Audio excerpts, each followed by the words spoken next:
Good evening, parents and guardians of the class of 2023. Thanks for tuning in. I'm Fallon Ballastone, the Director of Counseling, and I look forward to hearing all of your questions after this presentation in the live Q&A. So please type your questions into the chat as we go through. Thank you. And first, a word from your HSA representatives.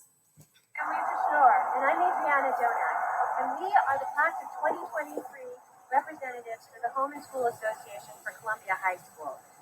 The Columbia High School Home and School Association is important because it makes sure that you get things like the news and information you need, and we support teachers and parents. So sign up for our e-blast. You get all this information every week. You can sign up at ColumbiaHSA.com. Thank you so much, and have a safe and great year. Thank you. That's ColumbiaHSA.com. Those weekly e-blasts are awesome. And a hello from Mr. Woolard. Good morning. My name is Mr. Woolard. I am the Vice Principal for 10th grade. Just wanted to introduce myself and welcome you here to Columbia High School. This is my office. I am located down in the main office. You are welcome to drop by and speak with me and talk to me about any situation that you may be having. I'm here and available for you. Take care. Thank you, Mr. Woolard. And a hello from our counselors. Hi, this is Echo here. Hi, everyone. This is Mr. Clyburn. Have a wonderful, wonderful year. Hi, everyone. It's Ms. Cortez, school counselor at Columbia High School. Hi, CHS families. I'm Yolande Fleming, school counselor for grades 9 through 12. Hi, I'm Mrs. Sandler, school counselor at CHS. Hi, I'm Jenny McDowell. Let's go Cougars. Hi, everyone. I'm Ms. Winnie Chavez, school counselor at Columbia High School. Let's have a great year. My name is Stephanie Ranelli. I look forward to navigating this year with all of you. My name is Courtney Rucker. I am a school counselor here at Columbia, and I'm looking forward to working with all of you. Hi, everyone. My name is Adrian Williams. I'm a school counselor here at Columbia High School, and I'm very excited to be back this year. Thanks, counselors. So here we are, sophomore year. We made it through freshman year. Congratulations, everybody. And we made it through freshman year with a pandemic. So an extra big congratulations to our students and parents and guardians for helping through.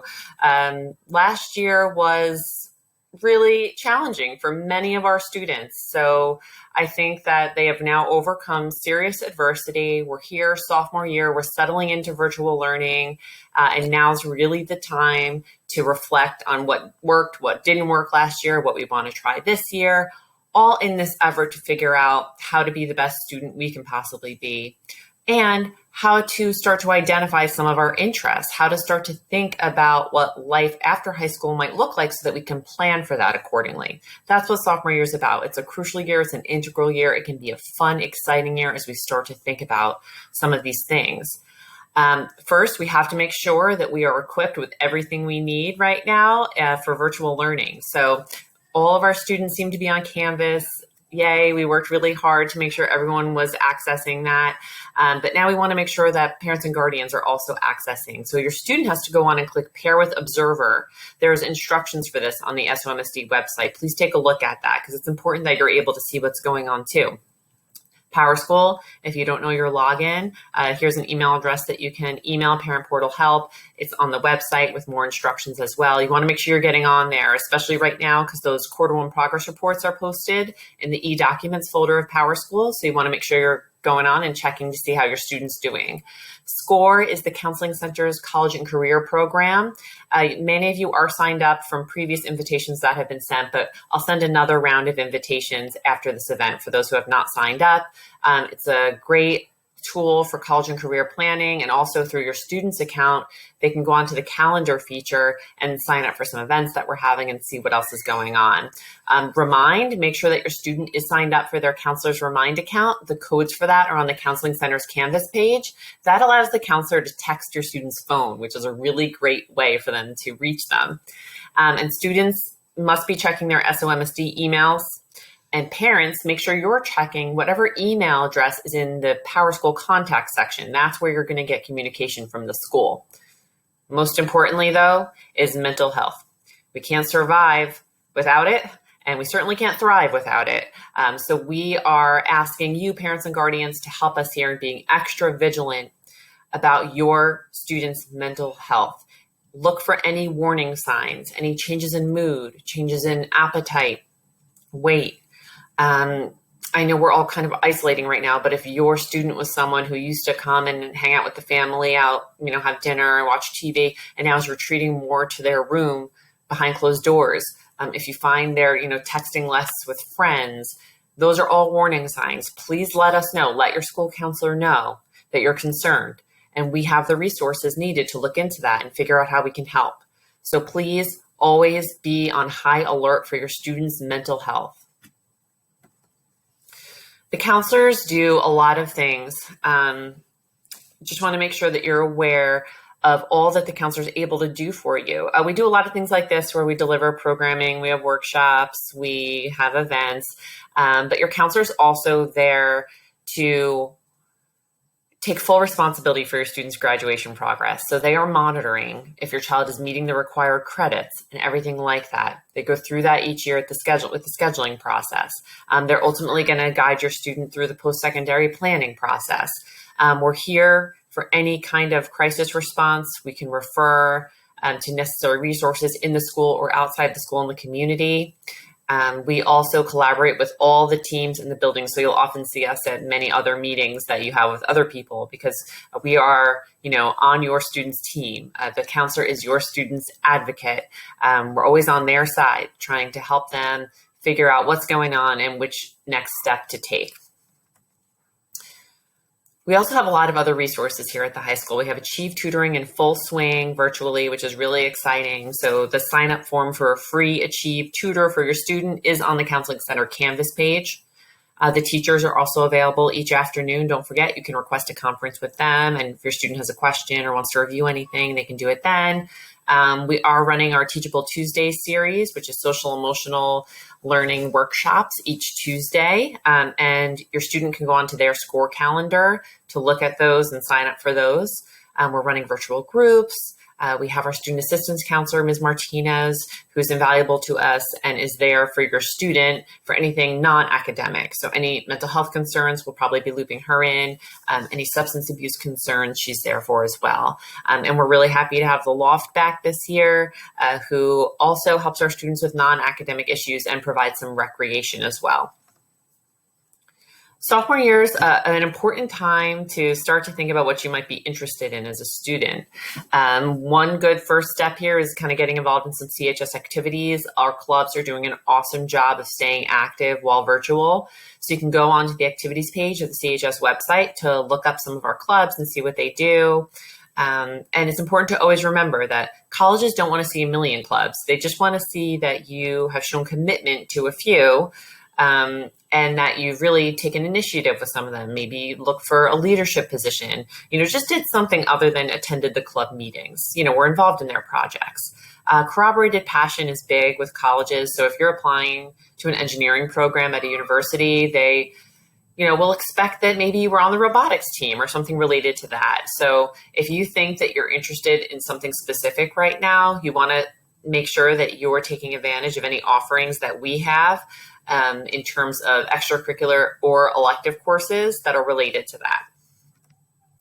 If your student has no idea what they're interested in at all, one really great tool to use is the YouScience assessment on SCOIR, on your student's SCOIR account. So if you have a couple extra hours one weekend this winter stuck inside, it could be really great to encourage your student to get onto their SCOIR account, click on My Profile and then Career Profile, and do this assessment. It's not like the ones that we all did when we were in high school. I don't know if anyone remembers those. It's much better. This is very cool. I highly recommend it. And even just going through the assessment can get some of those thoughts moving about interests and what we might want to pursue. There are several post-high school options that your counselor can help your student with. Most of our students apply to four-year college. That's why we talk about that a lot. It's because I would say over 95% of our students at least put in an application to four-year college, so need to be aware of that process. So we talk a lot about that. But the counselor is here to help your student with any of these options, of course. Increasingly popular is the gap year. Keep in mind that for most structured gap year programs, they do require that the student has deferred admission to a college. So your student would still go through the college process with us senior year and get into a school, commit there, but then tell the school that they are going to defer for 1 year to do a gap year program. But before we can talk too much about the post-high school options, we have to make sure we're ready to graduate high school. So here are our requirements. They're in the course offerings guide on the website, but just wanted to post them up here as well.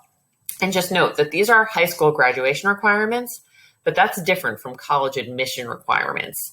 So you'll notice that your student's counselor may be ultimately encouraging them to stick with all the core subjects for all 4 years, even though the high school graduation requirement is maybe only 3 years of math.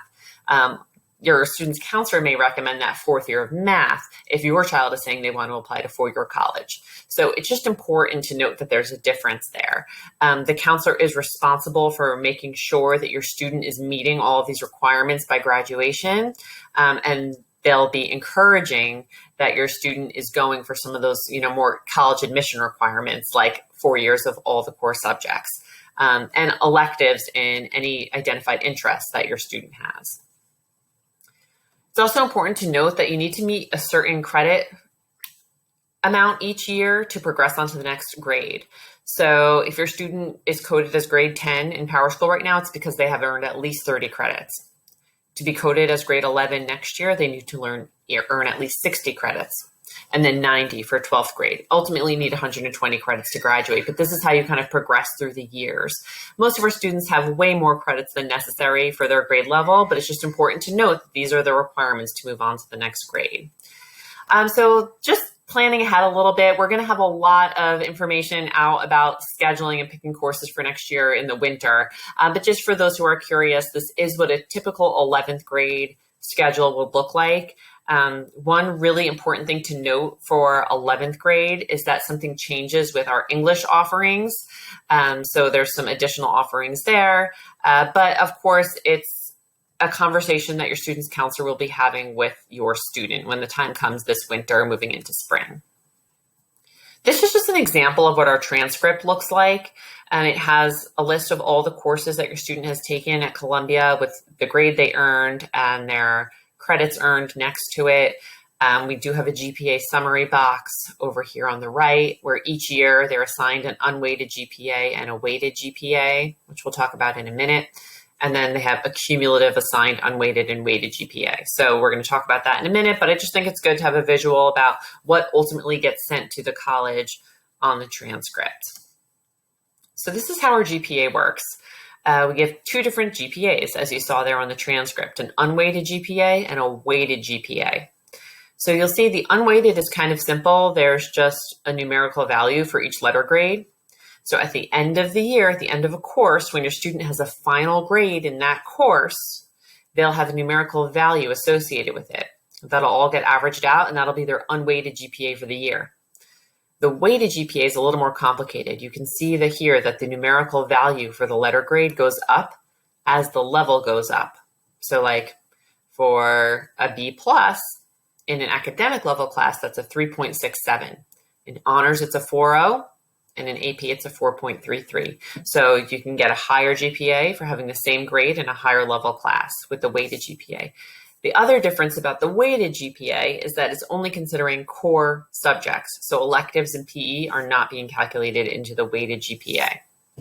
Another reminder that your GPA is only updated at the end of each school year because it's only based on final grades. So right now, you don't have a 10th grade GPA yet because you're right in the middle of it. At the end of the year, when you have final grades, that's when you'll get a 10th grade GPA. A lot of people ask what counts more for colleges, weighted or unweighted. It's very complicated, but basically it's weighted because it considers the core subjects and the levels, and that's what colleges are looking at when they review the transcript. They are looking mostly at those core subjects, and they are considering rigor. We always have to remind our students that they are more than their GPA. So it's not just about trying to get the highest GPA. It's about setting goals for yourself and figuring out how to work towards those in the healthiest way. So I think we all need to put this little sticky note on our refrigerators to remind ourselves. So again, the course selection process will happen, closer to the winter, moving into the springtime. We'll have a lot of information out about that, so stay tuned there. Other things to kind of note that are important is that we do have our math advancement program each summer. So If your student wants to kind of move ahead on the math trajectory to either get calculus on their transcript or beyond, then they could take advantage of a math course at CHS this summer. So the math department does put out information about that each spring. Keep in mind there are prerequisites to some courses. So you need to have either taken another course prior or auditioned for a course. So some of our courses do have some rules surrounding that, and those are all detailed in the course offerings guide. But you want to keep that in mind as you're planning. If there's a course you really want to take senior year, you want to make sure there's not a prerequisite for it. And if there is, you'll want to make sure you register for that junior year. VOTAC. So we do have a relationship with Union County VOTAC, a share time program where our students go to a vocational technical program there either in the morning or afternoon, and then take their CHS courses for the other half of the day. The applications for that are due usually in February of each year. So if your child may be interested in a trade or a vocation or something that we just don't have the offerings for here at CHS, you may want to look into applying for Share Time VOTAC. And we'll also send out the information for that as well. But you can go on the Union County VOTAC website and read all about their Share Time programs. Option 2, so currently under virtual learning, we are not having the PE opt-out option 2, but some of you may have known from last year that at some point we may move back to allowing students to opt out of PE for a quarter if they're playing a sport during that time.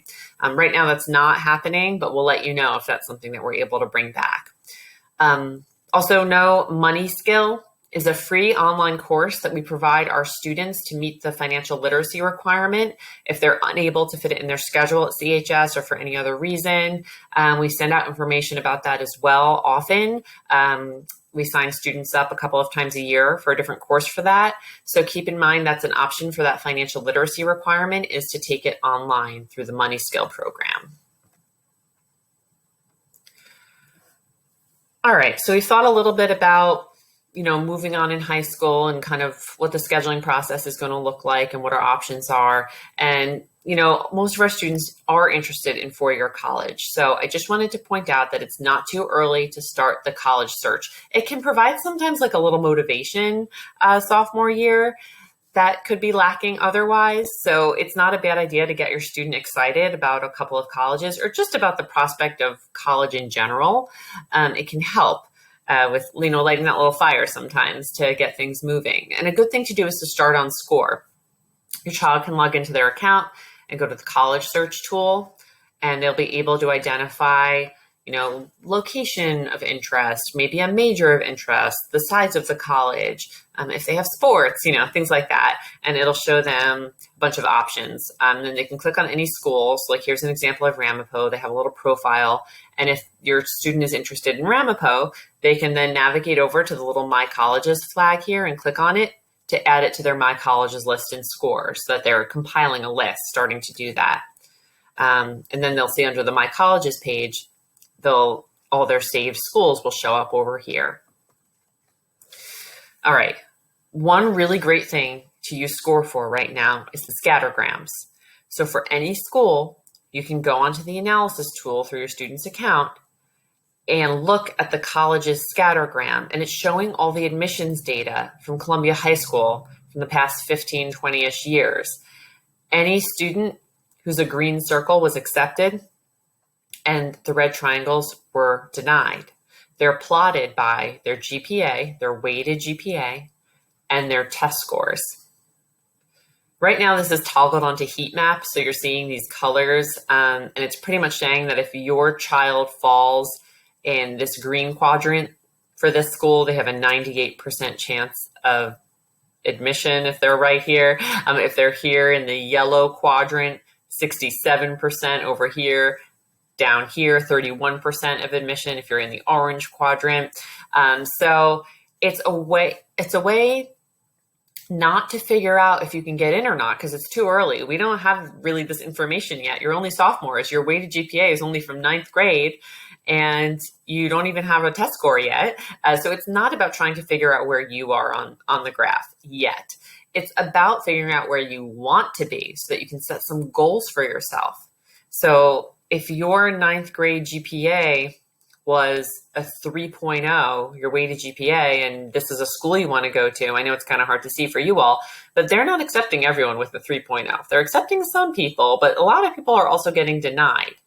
As you move on to that 3.5 range is where this school is accepting more students. So if your student gets really excited about this school, that can be some motivation for them to look back and say, oh, I might want to kind of put in a little extra work here or there since I'm not doing great in these classes, and make sure I bring these grades up so that I'm someone who can be considered for a school like this. So the point of these is not to stress anybody out right now. And so if that's happening, then let's stop. The point is to motivate and just to inform and to make students aware of what kind of grades these colleges are looking for, so that they're not flying blind and that they're not surprised senior year when they realize all of a sudden, oh boy, I should have known that I needed to do something different, or I needed to look at different schools. It's just about being informed and hopefully feeling a little bit motivated by that. All of that said, and nothing matters more than your student's mental health. So if any part of this conversation would get in the way of your student's mental health, then we're just going to put it aside. We're going to wrap it up in a box and put it away, and we'll open it later. Okay? It doesn't matter. None of this matters if it's affecting your student's mental health negatively. It's just something that can be important for your student and sometimes is actually intertwined with their mental health. Some students struggle because they don't know their place. They don't know what they're interested in. They don't know what life is going to look like in the next couple of years. That can be scary, and that can affect a student's mental health. So for some of our students, this information can be helpful.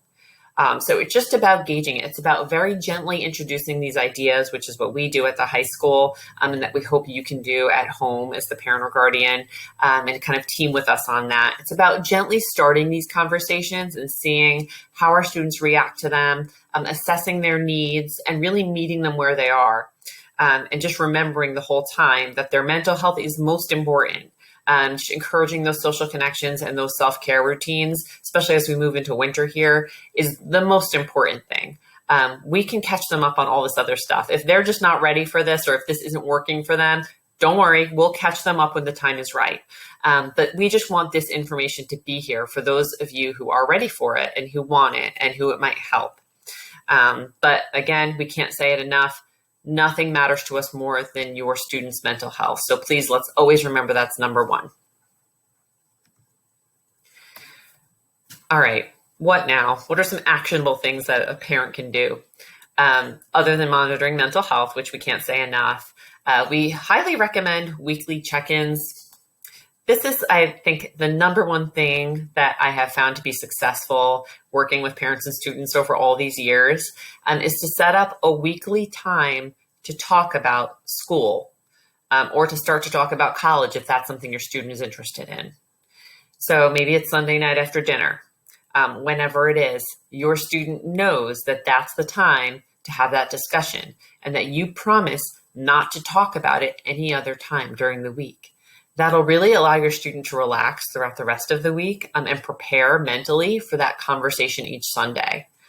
So whatever it is that you need to talk about, it's going to come up at that weekly meeting. And maybe if it's something, not related to the typical check-in, then you give your child a heads up about that ahead of time. Maybe you'll say, all right, this Sunday we're going to want to talk about this, so they can start to mentally prepare for that. No matter what comes up at these check-ins or in these discussions, it's most important to validate your child. You don't want them to close off from you. You want them to remain open to you. You want them to feel like you're someone they can talk to. And so it's really, really important that you hear them and that you listen to them, and that you're with them, that you get down to wherever they are and you kind of meet them where they are and you just validate them. That's always step one. Make home fun. So we may be spending some significant free time at home this winter. Try to make it as fun as possible. Maybe, on the coldest day of the year, go out and pick up some ice cream and bring it home. Just anything that makes it fun for your child. Plan one night a week to cook a new meal together, to order some new ingredients and cook a new meal together, a movie night, anything, fun, kind of bring it back to maybe when they were a little younger. It's a great time to reconnect with your child, spending some of that extra time with them, and just make home be a safe place for them. Tap into their interests. So we talked a lot today about helping your student identify some of their interests. They may have an interest that is just not something that, we offer at Columbia High School. Maybe it's skateboarding, maybe it's video game design. Pay attention to whatever it is that they're showing interest in, and you should also show the same interest in that. So have them talk to you about it, have them explain it to you, do your own research on it so that you can ask questions about it. Really get down onto their level and be with them in whatever it is that they're interested in, regardless of your own feelings about it. That's the best thing you can do right now. Again, we're going to be, staying at home a lot this winter, but one fun thing to do right now, if your child is interested in talking about colleges, is to go on a little safe road trip where you stay in your car, but you could just, on a Saturday, just drive down to Rutgers, just drive around, the campus and around New Brunswick, all the restaurants and how fun it is right there. Just anything to kind of get your kids starting to think more and feel more excited about the idea of college. It can be very motivating for a student to have goals like that. You can just drive over to Drew University in Madison to see what like a small liberal arts school is and how cute the town there is, just to get the conversation going. And it can also be fun to like get out of the house and go on a little road trip and see someplace new. So those are just some little ideas as a parent or guardian of actionable things that you can do right now. And I thank you so much for tuning in. This video will be available for those who couldn't tune in on the SOMSD YouTube page soon. And now we're excited to take your questions from the chat box. Thank you.